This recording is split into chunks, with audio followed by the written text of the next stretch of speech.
Welcome back to the Halftime Report. I'm Courtney Reagan, and this is Futures Now. Crude extending its gains today, up about 1%, hovering around the $52 level. Scott Nations, looks like crude is at least trying to stabilize around this price. So what do you think? What could be a catalyst to break it one way or the other from here?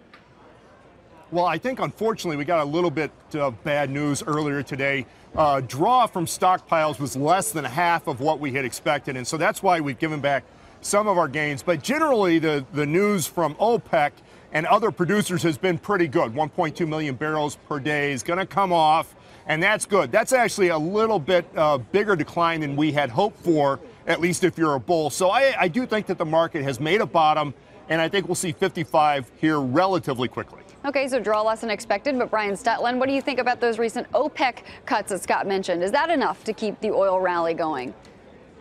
Well, I think short term as a futures now trade, it has. At least it stopped the bleeding a little bit to some degree. I was surprised that they were able to sort of come together and get that done. So it looks like that will happen. So to Scott's point, we may see 55 in the near term. I think longer term outlook, going back to 2008, certainly every 3 years or so, we see the U.S. shale producers having a greater effect on the top end price of oil, basically causing it to decline by about 20%. So now I think the top end of the range, where it was 74 earlier in the year, maybe is only $60 to the upside here. I think the low end range is 45. I think that's where you want to play oil. And for right now, short term, like Scott said, maybe we get a little bounce to sort of hold in and get to 55 because this cut from OPEC has stopped that bleeding. All right, holding though right now around 52. We'll watch both those levels on either side.